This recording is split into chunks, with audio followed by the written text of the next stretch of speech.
সাফ অনূর্ধ্ব-20 চ্যাম্পিয়নশিপের দুর্দান্ত সূচনা করে বাংলাদেশ। পাকিস্তানের বিপক্ষে 2-0 গোলের দাপটে জয়ে আত্মবিশ্বাস এখন তুঙ্গে লাল সবুজের যুবাদের। আর এই জয়ের নায়ক প্রবাসী তারকা Ronan Benjamin Suleman. Gold's Gym across 30 plus countries with over 700 plus locations worldwide. Train anywhere, belong everywhere. যিনি 2 গোল করে দলকে এনে দেন গুরুত্বপূর্ণ 3 পয়েন্ট। সেই ম্যাচের শুরু থেকে আক্রমণাত্মক ফুটবল খেলেছে বাংলাদেশ। প্রথমার্ধে গোল না পেলেও দ্বিতীয়ার্ধে বদলে যায় সম্পূর্ণ দৃশ্যপট।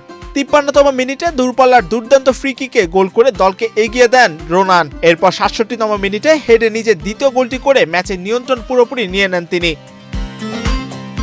এই জয়ের পরই বাংলাদেশের সামনে এবার রয়েছে টিম ইন্ডিয়া। শনিবারে সেই ম্যাচের জন্য ভারতকে এক প্রকার সতর্কবার্তাও দিয়েছেন রোনান। পাকিস্তানের বিপক্ষে ম্যাচ শেষে রোনান সুলেমান স্পষ্ট করে দিয়েছেন তাদের লক্ষ্য, আমরা ভারতকে হারাতে চাই এবং শিরোপার পথে এগিয়ে যেতে চাই। তার সঙ্গে একই লক্ষ্য নিয়ে প্রস্তুত ফয়সাল, মুর্শেদ আলী সহ পুরো দল।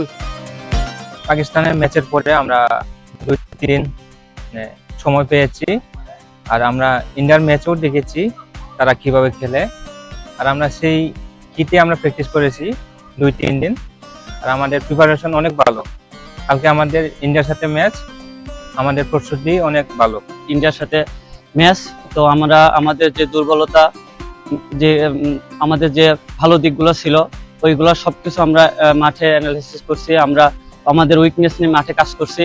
যে আমরা ইন্ডিয়ার ম্যাচ দেখছি গতদিন, পাকিস্তান আর ইন্ডিয়ার ম্যাচ, আমরা ওখান থেকে আরো কিছু শিখছি যে আমরা কিভাবে আমাদের দুর্বলতাগুলোকে কাজে লাগাই আরো ভালো করে আমরা ইন্ডিয়ার সাথে ভালো কিছু করতে পারি।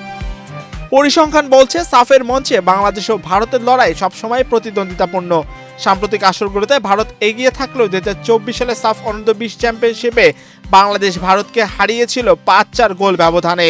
2022-এর সাফেও ভারতকে হারিয়েছিল বাংলাদেশ। তবে এর আগের কয়েকটি আসরে ভারতের কাছে বড় ব্যবধানে হারতে হয়েছিল লাল সবুজের প্রতিনিধিদের, যা এবার বদলে দিতে চায় যুবারা। 7 দলের এই টুর্নামেন্টে 2 গ্রুপ থেকে শীর্ষ 2 দল সেমিফাইনালে উঠবে। যদিও পাকিস্তান দল 2 ম্যাচে হার দেখায় বাংলাদেশের সেমিফাইনালের পথ নিশ্চিত, তারপরও ভারতের বিপক্ষে নিজেদের সেরাটা দিতে চান রোনান সুলেমান, মুর্শেদ আলী, এহসান হাবিব, রিদওয়ানরা।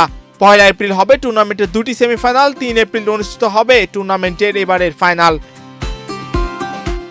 এম মাহিউজ্জামান, বাংলাদেশ প্রতিদিন।